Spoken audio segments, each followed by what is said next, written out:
Hey,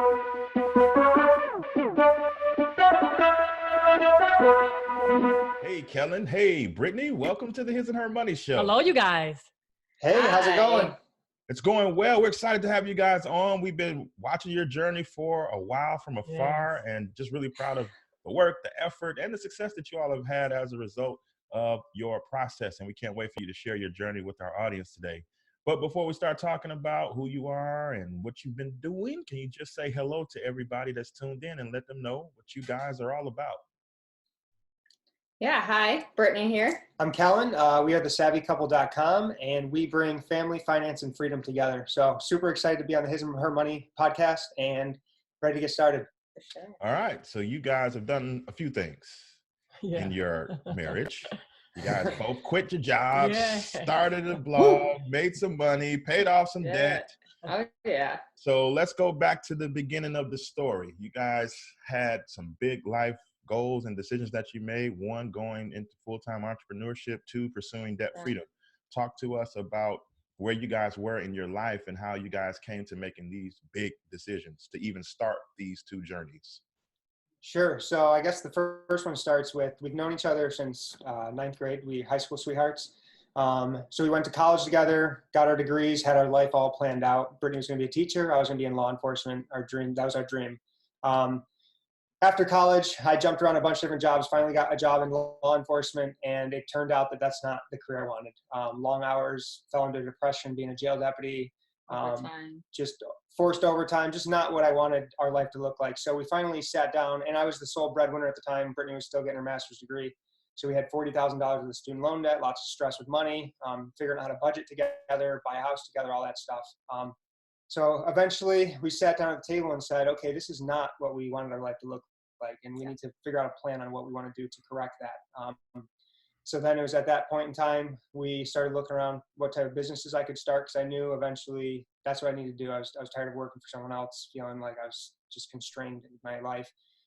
So luckily we ran across some personal finance blogs, and we've always been really passionate about personal finance, and we took the dive into starting our own and called it The Savvy Couple. And from there, it's kind of grown and blossomed, and we've been able to share our story and impact people, help them learn how to budget their money, pay off debt, and live the life of freedom. Awesome. So there's the short version, short as I can make it. No, I love it. We're going to dig deep in all of them. So let's talk about the financial journey. First, talk about where you guys were, what was your plan, and what did you guys actually do? Sure. So we started college, and I was lucky. My parents were very helpful through college. I only had to take out a semester of student loans. And Brittany she has a mom that kind of helped her through college, but she had to take out a significant amount of student loans. So leaving college, we had $40,000 worth of student loan debt that we knew we had to attack. And we were just chipping away at it. We were going to use the forgiveness program, but obviously there's a bunch of hurdles to jump through that. And the amount of people that actually succeed in getting through those programs are slim to none. Right. So once we finally got our career paths kind of lined up on how we wanted, and we were both making good money doing what we love to do and our purpose, we were like, okay, now is the time to really throw money at our debt and become debt free. So that was another conversation we had. Go ahead. I know you want to talk. We were not on the same page with paying off our debt. I'm more of the saver. I like to keep as much money as I can. I don't really spend too much money. So to throw extra money at our debt, I didn't really understand why. Yeah, it was really difficult conversation to have. I'm pretty aggressive with investing and budgeting. And Brittany's way more of the frugal, save the money, let's be cautious. Yeah. So that conversation was pretty in-depth. It took probably a week to finally make the decision, okay, the business is at a certain point where we have extra money to throw at the debt. And we were it was July 2018. Brittany was in the summer, so we were both working on the blog full time, and she had off. And Just had our baby. And we just had this crazy dream, like, okay, what if we could make the business get to $10,000 per month? We got rid of our debt, and then we had nothing holding us back from both leaving our jobs and doing this full time. So that's kind of the conversation we had. And then from that point on, God blessed us and continued to grow our business, and we were able to destroy our debt. We had $25,000 left, and we paid that off in under 5 months. So before Christmas of 2018, we were debt free besides our mortgage. Love that. Nice. So you all made the decision that Kelan, you were going to go full-time in the business before you all made the decision to do the aggressive debt payoff. So rewind the clock back to that moment, because that's a big choice to say, I think we can make this blog of ours work and become meaningful. And I want to turn in my 2 week notice, Brittany. So how did that conversation go? What type of strategic planning did you do? Because lots of people listening have ideas. They have thoughts, man. They have blog ideas. They have a blog they want to start. They're good. They have something to share with the world. They don't know when the right time is to try to go all in. And some people go in prematurely. Some people wait too late and never actually make the transition. So how did you guys discuss the possibility of doing this? And then how did the transition actually go? Right. So we both started the blog as just a side hustle, kind of like a passion project to kind of share our frugality and share what we do with our money and budget, how much we spend each month and how we cut costs and kind of just how we plan our money each month. So we started that, and it was such a passion of both of ours to kind of just share with our family and friends that we worked on it night and day, weekends, holidays. We just loved it. In the first 9 months, we didn't make a cent. And then after the 9 months passed, we finally got a company to reach out and do a sponsored post with us, and they offered us $100.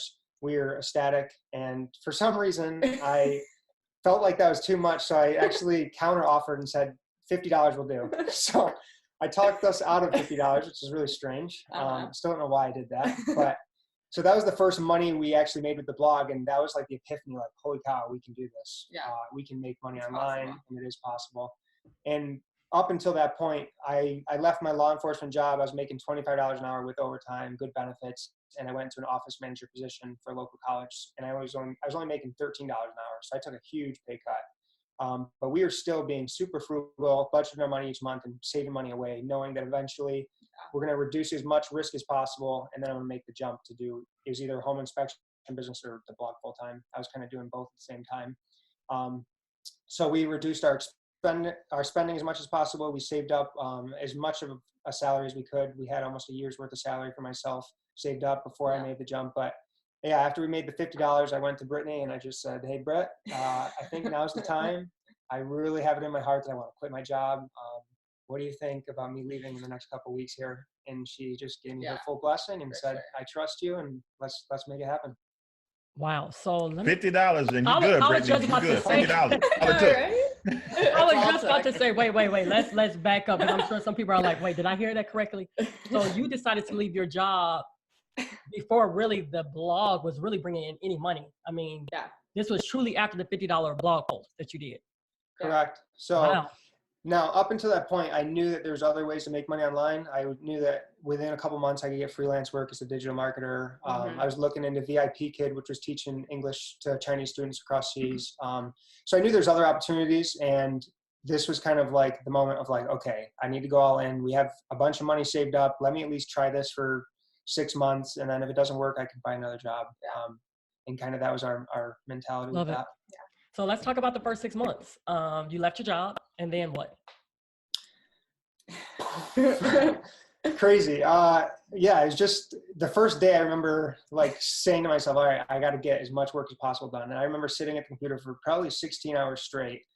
Don't know why. And I was just drained. It was probably the most unproductive day I've ever had. And it was like my first day as an entrepreneur, thinking that I have to get it all done in one day. There was definitely a transition of being super disciplined with my time, making sure that I'm being productive, knocking out tasks, moving the business forward, along with still making sure I'm bringing in money through VIP Kid and digital marketing, the freelance job I found. And then I slowly transitioned away from those two things as the blog started to make ad revenue, affiliate marketing revenue, and kind of completely crossed off the freelance work and just focused solely on the blog. So that first 6 months was just really focusing on growing the blog, growing our brand, making sure that I was focusing on tasks that I'm really special with, and making sure Brittany's still working and putting in the work with the stuff that she likes to do in the business, and just kind of working as a team to continue to build it from that point. So I don't want people to miss that. You took a leap, but you also made sure that you had a little bit of stability. You said you were working with VIP Kid, which is a way that you can do that from home, where you're teaching kids overseas how to speak English, and you're doing some digital marketing from home. So as the non-traditional business of your blog, where the money was up and down as you were trying to build it and make it stable, you made sure that you were doing some things to have some stability behind the unstable income. And they saved money on the side. They cut expenses and things like that to prepare them for this moment. Right. Well, I like to say that we reduced as much risk as possible in that decision. So not only did we reduce our spending, we had a budget in place. We knew exactly how much we had to make each month. I made sure that I was still having that fixed income come in that we could put into the budget and put into our income streams. And just a side note, VIP Kid, anyone that's interested in doing that is amazing. It is like my best, funnest side hustle ever. The kids are incredible. And it's $20 an hour. So if you have a bachelor's degree and you're looking to make money online, it's definitely highly recommended. Yeah, we'll put a link in the show notes of this episode. Yeah. VIP Kid. So talk about in those first 6 months how you were budgeting your time, because building a blog, especially in the beginning building phase, takes a whole lot of time and consumption of hours. So how are you balancing your days between, we know that first day didn't go so well, 16 hours, you were drained. So how did you begin to balance your days between putting in the hours that you needed for VIP Kid, the freelance work, and building the Savvy Couple blog? Great question. So I took the approach of, okay, let me make my guaranteed money. So this is my highest ROI at the beginning of the day. So I would teach for VIP Kid from like 5 a.m. until 8 o'clock in the morning. So just like 3 hours, $60 a day, or $60 a day. Good math. And just make sure that I'm bringing that fixed income, because the blog, like you said, was up and down. So my best time forward would be working on the freelance work until the blog was making more money. So then the rest of the day, I would kind of work until Brittany got home at 4 o'clock after teaching. We would have a meeting or so every day, just kind of said what we did and what we need to keep working on to move forward. And it was really just about building content that was useful for our audience, building our email list, and just, like I said, building that brand that people are going to start to recognize and view us to help their problems with budgeting and paying off debt. All right, so now we are starting to get some traction with the business. What was it? What avenues or strings were you able to pull out of the blogging space to start to generate income that wasn't there at first? Yeah, so I think as we continue to grow, I realized that sponsorships are really easy money. And I read this book. I want to make sure I mention this. It's called Work Less, Make More. And that's kind of the book I read as soon as I became an entrepreneur, and it really helped me manage my time, focus on high ROI tasks to make sure that the business is always moving forward. So that book is really important to me and in our business and how we kind of dictate our time.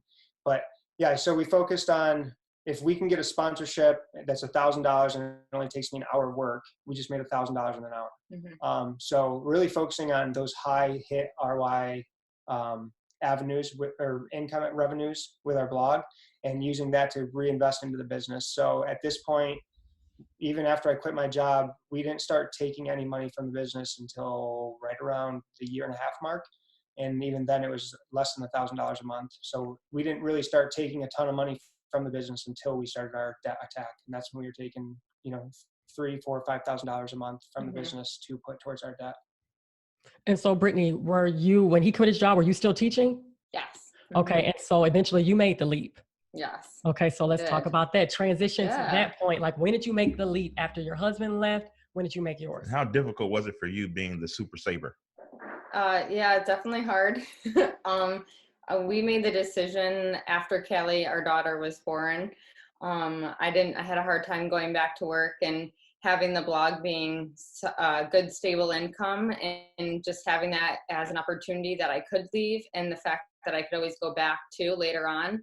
I definitely wanted to come back home and focus on the Savvy Couple and be at home with Callie.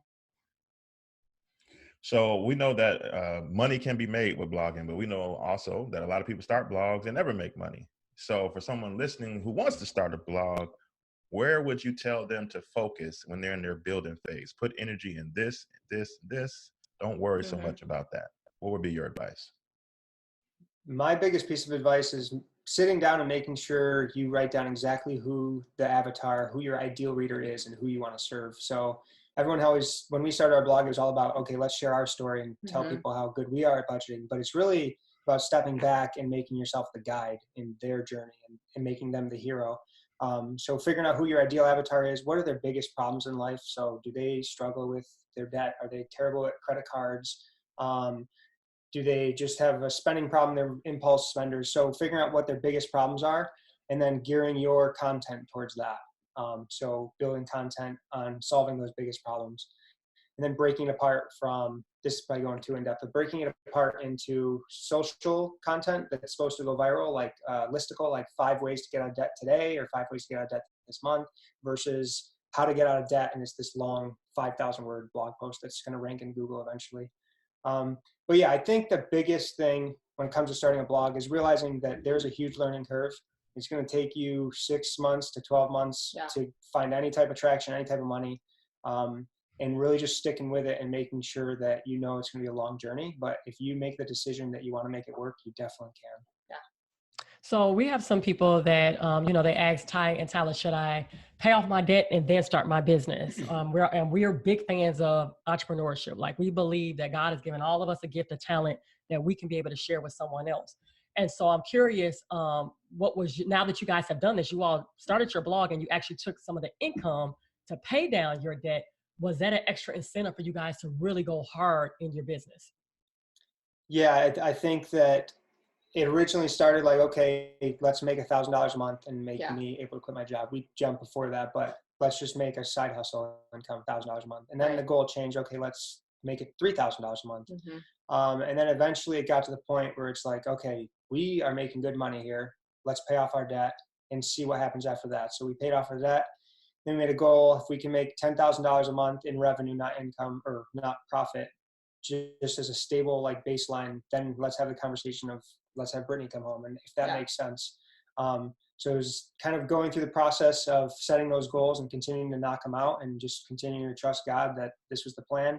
And actually the month before, so this would have been May, before Brittany put in her 2-week notice or her whatever notice for teacher. It was during the summer anyways. But we had our biggest month ever, and it was kind of just like a signal from God, like, this is it. This is your purpose in life. You guys need to go do this full time. So that was kind of just the icing on the cake and message from God that this is the time to jump, and made it happen. Love it. So where did you guys find like the biggest rate of return on your business? Is it blog? Is it ad revenue? Is it sponsorship? Is it your own products? Like what was your all sweet spot that you're like, hey, this cost you guys definitely over the $10,000 a month mark? It was definitely sponsorships. So we did really well last year in sponsorships, and we kind of want to balance it back out this year. We also have a bunch of products that we sell on our Shopify store, budgeting templates, budgeting binders, debt binders, meal planner binders. So digital products help people organize their life, simplify their finances. But I think it's kind of, normally a blogger will start off with ad revenue, and that's the easiest. You can throw up ads, and if you're getting traffic, you're going to make some money. And then you move to affiliate marketing. So you're promoting your favorite products and courses to people that you know that it's going to help them in their life and solve their problems. And then you move to sponsorships and then your own products. But that's kind of like the flow of how it goes. And then as you grow and things continue to progress, you kind of want to even it out and make sure you're kind of building your own empire and your own products that you can sell to your audience. So let's talk about sponsorship a little bit further. Tell everybody, what is that? I know people are like, what is a sponsorship? And then how do you find your sponsorship? Are they coming to you, or are you guys reaching out to different companies to sponsor your content? Great question. So this is kind of and sorry that I'm talking so much, Brett. It happens. This is like my sweet spot is sponsorship. She doesn't really touch the sponsorship part. So basically we have a lot that come inbound. We also have some that we actually go out and join sponsorship networks.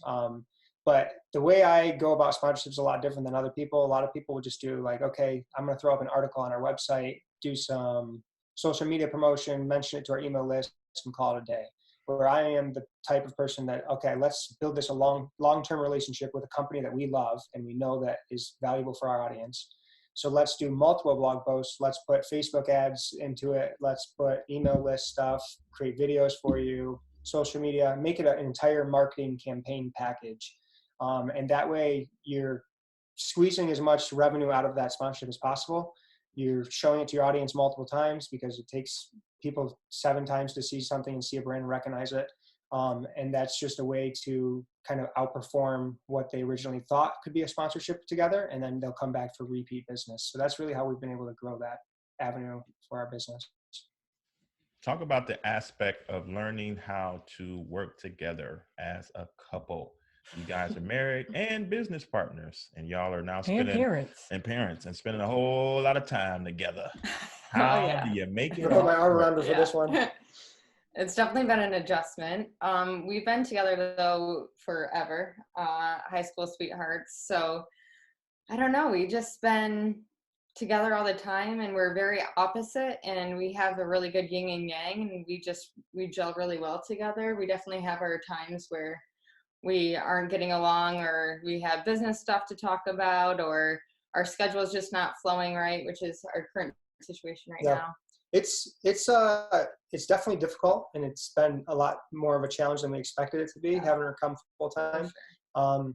I think it comes down to setting boundaries, setting up a schedule, having discipline, and really making time for our marriage, which with a kid, with growing a business, it's difficult to have a good schedule that kind of flows for both of us. So we're still working through that currently, and this is 7 months into it. Mm-hmm. So it's not easy, but we enjoy it. We wouldn't give it away for anything. And we also both have like our activities. So I like to go out and do floor hockey, basketball a couple times a week, volleyball, hang out with my guys. Brittany's more of an introvert, likes to stay home, hang out with Callie, go shopping with her, do some yoga. So we kind of have our own things that we do on the side. But we also have that time where it's like, okay, we need to have a business meeting, and this is the scheduled time to do that. And then weekends, let's focus on our marriage, have our weekly marriage meeting, and get on the same page that way. How do you guys balance the work part of it, the business? I heard you say that sponsorship is your thing. How do you guys figure out who does what and when, or is that always changing and evolving? Go ahead. So in the book, Work Less, Make More, we have the Eisenhower Chart. And if you're not familiar with it, it's 4 quadrants, and it goes, it's going to be hard to explain with the podcast. Basically, it's a quadrant, and you put in the top right corner, top left corner is urgent and important. So that's like tasks that are very important to get done like right now.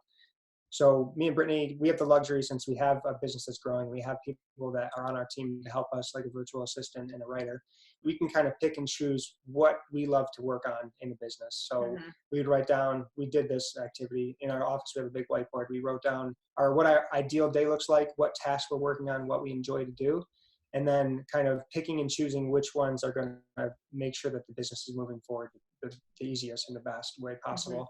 And then the things that we can train other people to do, we try to outsource to our virtual assistant or our writers, so that we can free up our time doing our specialty and what we like to do. How did you know when it was time to outsource? For a lot of people, when you're building something that becomes your baby and you don't want to let it go, you don't want to trust it in the hands of someone else. So how did you all get to the point where you were able to trust someone else, some other people, to come in and help you grow what you had started to build on your own? I think the point was, we had another meeting and we were like, we have too much on our plate. We need help if we want to move this forward. And it was at the point where, okay, I know how to do everything in the business. Brittany knows how to do everything in the business. Now, what are some things that we can just record ourselves doing and outsource to someone else to do? Like basic tasks, like importing articles into WordPress or doing social media posts, that type of stuff that's very time consuming, that doesn't give you money or bring in money into the business. So it was at that point we were like, okay, we need to hire someone. And a veteran tip that I like to tell everyone is hire someone within your audience. So a reader, someone that listens to your podcast, someone that knows your business already, is a fan of you, and is probably your avatar. So the person that you want to help in your business, because that person's going to have insight, and you're going to be able to talk to them one-on-one and pick their brain for what they're focusing on, what they're having difficulties with. And they're just going to be super apt to go above and beyond to help your business grow forward as well. So we got lucky. We hired our VA, Roxanne, and she's local in our town. She's been following our blog forever. So we just have a great relationship with her, and she's helped our business immensely. Amazing. So how did you put the word out? You just emailed your audience and say, hey, we're hiring, or what did you do? Yeah, we did. So we have a Facebook group, Blogging with Purpose, that we help bloggers, and we put the notification out there. And then we also just put a Google form into our email list and said, we're hiring a VA. If you're interested, kind of filled out the form. And then we went through and kind of interviewed a few, and she was our top pick. She's been with us for over a year now. So yeah. Awesome. Love it. So some of the fears of people taking the leap and leaving their full-time jobs and working on their own business is insurance. So talk about your process with that. I know that was definitely a roadblock that we thought was like, was keeping us from really taking a jump. But then once we took the jump, we're like, hey, a lot of people are doing this. So talk about your experience and what you guys are now doing, like for things such as insurance and investing. Yeah, we definitely had the same fears that you did. At least I did for sure, especially leaving to New York State jobs. We have really good benefits here and definitely good security going forward financially. So it was very hard to make that decision to leave. When I had my baby, we paid what, $50, $100. So to even think about like paying full price for another baby is crazy. So we definitely did our research, and we ended up going with Christian Health Share Ministry. Yep, the one Dave Ramsey promotes. And it's been, so yeah, that was the biggest hurdle moving forward. It's like, okay, we need to figure out insurance because that's a huge part of, and you want to make sure that you're not just left in dry hanging when something goes wrong. So we really want to have protection against big things. Yeah. So we ran across Dave Ramsey and we did a bunch of different research on the health share ministries, and Christian Health Share Ministry has been great for us. We actually we didn't use it yet, but we were vacationing and Callie got sick. So we had to rent a car seat, get an Uber, go to the urgent care, but out of pocket to get her seen at urgent care is only $98. So people think these crazy costs and it's super expensive, but at the end of the day, you're going to be saving money by not having insurance. And that $98 was what you paid, not after the Christian Health Share paid. That was your. Right. Yep. And I like to say the same exact, that has been our experience as well. Yeah. I was just talking to someone the other day. I'm like, if you tell like your doctor's office that you're paying out of pocket and you don't have insurance and you're going to be paying it yourself, the rate is usually like half the price that they would have if they would have built the insurance company, or even less. Right. And it's definitely doable. Yeah, it's crazy. For sure. The first time we called our doctor, just to like call them up and say, okay, Callie's coming in for her checkup. She's getting these shots. How much is it going to cost? And she said, let me check on it. And she got back. She's like, it's going to be $3. Yeah. I was like, wait. Can you look that up again and make sure that's right? And she was like, yeah, it's $3. If you don't have insurance in New York, you get your flu shots and all that stuff, vaccinations for free. So it's going to be $3. So it's been a godsend. It's been very good. Yeah. Awesome. Love it. Now, a big reason for you all even attempting this was because you wanted to have control over your schedule, the direction of your life, the time. But another big reason was you want to be debt free. And you guys accomplished that. And that day came where you were able to make that last student loan payment. I saw you went live. So talk about that experience, because that's a goal for a lot of people tuned in right now. And they want to know what that experience is like. So can you paint the picture of what it was like to make that last payment and become debt free? I think one word is just incredible. We started with the 40,000. We were just chipping away at it, and it just stressful to always have something over our head that we had to owe someone else that money. And it was taken from our budget each month. We were just like, man, imagine if we didn't have to pay $500 a month to this debt. And then to get to the point where we were able to take $5,000 from our business and it wouldn't be a problem to pay off and make a $5,000 payment to crush our debt and be totally debt free besides our mortgage was just unreal. It's just a big weight lifted off our shoulder and just could take a big deep breath and move on with life. And it's allowed us to do so much more than we could ever thought. I never thought that just by paying off our debt that I'd be able to leave teaching and come home full time. So it's definitely opened so many doors being debt free. For sure. Yeah. So talk about what's next for you guys. What is the Savvy Couple up to now? We are doing a lot of things. We got a lot of projects going on, making a lot of digital products to help our audience, looking at making a budgeting course, definitely focusing on YouTube, getting our faces out more, getting on podcasts, just kind of putting ourselves out there more into the community, making ourselves be seen and making ourselves able to help our audience as best we can. Awesome. Well, you rolled the dice, you put in the work, and it paid off, man. Y'all are now both full-time entrepreneurs. You're both debt-free, and you have a life before you that you dreamed about years ago. So congratulations to you all for working so hard and getting to this point. If people want to keep up with you as you continue on your journey, tell them where to find you. Yeah, we're on all social media platforms at The Savvy Couple. SavvyCouple.com. We have a Facebook group called Family Finance Freedom. That's really where we focus a lot of our time with our audience to get one-on-one with them and just answer questions about budgeting, going debt-free, investing, all that type of stuff. That's kind of our support community. And And I just want to say thank you guys for having us on here. You guys are an inspiration to us, always have been. Sure. So this is awesome to get on your podcast and get to see you guys face to face and talk about that free. And thank you so much. We appreciate it. We're proud of y'all. We saw y'all started, and we see where y'all at today, and we are proud. So congratulations, and thank you for taking time to share your story with our audience today. Thank you. Thank you. Thank you.